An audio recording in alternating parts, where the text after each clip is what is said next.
Sabe aqueles manuais de instrução que você não tem paciência nenhuma para ler inteiro e sai fuçando no aparelho para aprender a mexer? Sabia que a nossa vida também tem manual de instrução? Porém, as palavras desse têm poder sobre a vida e a morte.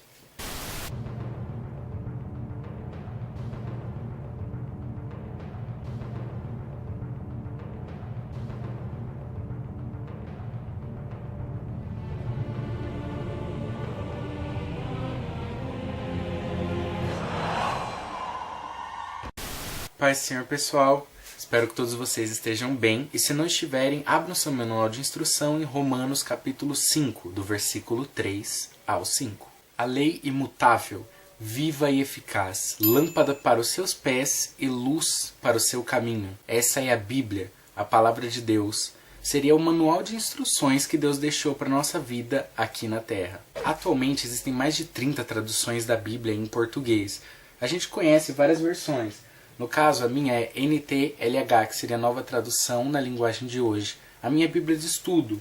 E temos aquela que a gente costuma usar na igreja, que é aquela linguagem um pouco mais complicada, do vossos e vossas, que seria a Bíblia Revista e Corrigida. Eu vou citar 3 tipos de Bíblia, entre elas 2 são mais conhecidas. A que os evangélicos costumam usar e aquela católica. Qual a diferença? A Bíblia católica ela tem alguns livros a mais, como por exemplo Judite, 1 Macabeus, 2 Macabeus. Todos esses livros são chamados deuterocanônicos. Eles foram escritos entre o Velho e o Novo Testamento, ou seja, entre o livro de Malaquias e o livro de Mateus, que é o início do Novo Testamento.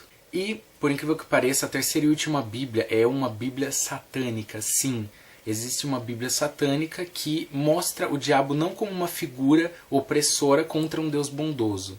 Ela mostra o diabo como uma força da natureza, na verdade, que pode ser invocado a qualquer momento. É um livro mais usado para rituais e se opondo aos 10 mandamentos, essa Bíblia tem 11 mandamentos satânicos. A Bíblia, como a conhecemos, é dividida em Velho Testamento, que seria a Antiga Aliança, e Novo Testamento, que seria Nova Aliança, depois de Jesus Cristo. O Velho Testamento foi traduzido do hebraico e o Novo Testamento traduzido do grego. O Antigo com 39 livros e o Novo com 27 livros, ou seja, totalizando 66 livros, todos escritos por homens, inspirados pelo Espírito Santo. Porém, aqueles livros deuterocanônicos que fazem parte da Bíblia católica foram escritos num período em que, de certa forma, Deus tinha se calado e não havia revelação. Então, apesar de fazerem parte da Bíblia, são livros que não foram inspirados pelo Espírito Santo. Agora que eu já te dei uma descrição física da Bíblia, vou te falar sobre a utilidade dela. Para isso é necessário que eu analise o versículo tema desse vídeo. Então vamos por partes. A Bíblia ela é útil para 1. Ministrar a verdade. Foi o que Jesus Cristo mais fez durante o seu ministério e o que nós damos continuidade, que seriam as pregações dentro e fora dos templos. Nós anunciamos a verdade. A fé vem por ouvir a palavra, e para isso é necessário que pessoas preguem, por isso é tão importante conhecê-la. 2. Repreender o mal. Isso também foi deixado de exemplo pelo próprio Jesus Cristo.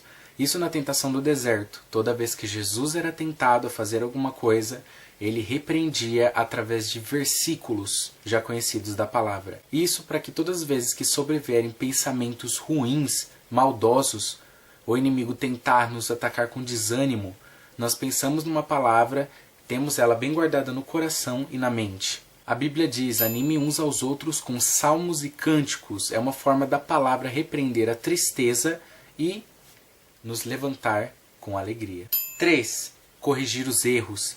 É a forma mais poderosa de se corrigir um erro. Deus, quando nos dá uma bronca dentro ou fora da igreja por meio da palavra, a intenção é corrigir. No livro do profeta Amós, ele teve uma visão sobre um prumo, sobre um muro torto. Deus comparou seu povo a um muro torto e construído fora do prumo. E para aprumar, Deus usa da palavra dele, que é poderosa, para nos consertar, para nos endireitar e nos ensinar a maneira certa de viver. 4. Ensinar a maneira certa de viver. Tudo bem que eu dei spoiler no item anterior, mas isso não é importante. Essa é a parte mais óbvia da Bíblia.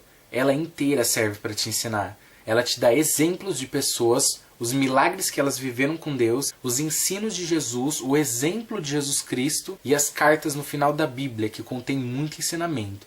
Além de salmos que servem para te animar em momentos de tristeza e para cantar na igreja, e o livro de Provérbios e Eclesiastes, que são livros de sabedoria prática. 5.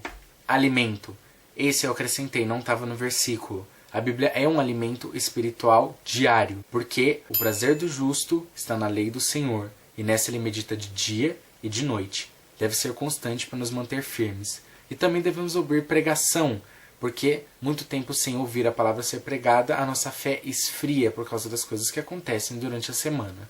A palavra é viva e eficaz, corta mais que qualquer faca de 2 gumes, vai ao íntimo da alma e julga os pensamentos e desejos do coração. A palavra tem o poder de revelar o que está encoberto, porque nada está coberto diante de Deus. A palavra tem o poder de atingir muitos corações de uma única vez. Por isso, é uma faca de 2 gumes, ou sabe-se lá quantos gumes ainda tem. A palavra tem o poder de quebrar o mais duro dos corações e transformar coração de pedra em coração de carne, porque ela, em união com o Espírito Santo, atinge o íntimo da alma e consegue convencer o homem do seu pecado. Conhece alguém assim, de coração duro? Gente orgulhosa que parece que não vai se arrepender e nem mudar nunca. Isso não é um desafio para a palavra de Deus. Tenta levar essa pessoa para a igreja pelo menos, porque se a pregação for carregada do Espírito Santo, pode ter certeza que qualquer coração se quebranta. Assim é a minha palavra. Ela não volta para mim vazia, mas faz o que me agrada fazer e realiza tudo o que eu prometo. A Bíblia, ela não falha em uma única profecia, em uma única palavra. Por isso, até a volta de Cristo, nenhum acento deve ser tirado da lei. Cristo não veio para modificar a lei de Moisés, ele veio dar sentido completo, e a palavra completa é imutável até o fim dos tempos. Perfeita e infalível nos seus propósitos, a palavra de Deus é um manual que deve ser praticado. Apesar de ser um dos livros mais antigos que existem, ela é profética em todas as gerações, e existem partes dela que ainda não se cumpriram. Estão próximos, mas ainda não se cumpriram. Todas as instruções e respostas que você precisa do mundo espiritual estão contidas na Bíblia. Por isso, meu conselho é siga essa palavra, porque ele é um manual para a sua vida, para que você crie intimidade e conheça ao Deus a que você serve, ou ainda não serve. Ame as pessoas, ame a Deus primeiramente, mas ame ao próximo, porque amar é obedecer a toda a lei. Mesmo que você jamais vai alcançar a perfeição, procure se adequar à palavra. Procure se autoanalisar e consertar aonde você está errado. Isso se chama se aprumar, porque Cristo está mais próximo de voltar do que nunca.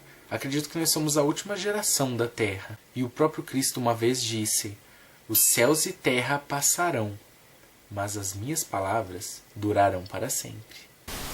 E o fim de tudo isso é: a Bíblia é o seu manual de instruções para a vida, que o seu prazer esteja em meditar nela, ministrando, repreendendo, ensinando, corrigindo e se alimentando com ela diariamente, até que Cristo retorne e te ache aprumado nela, e você finalmente esteja pronto para subir com ele e receber sua coroa, que tem um peso de glória eterno. Deus abençoe vocês por assistirem. Se você não tem o costume de ler a Bíblia, faz um pequeno esforço, vai valer muito a pena. É instrução para a sua vida.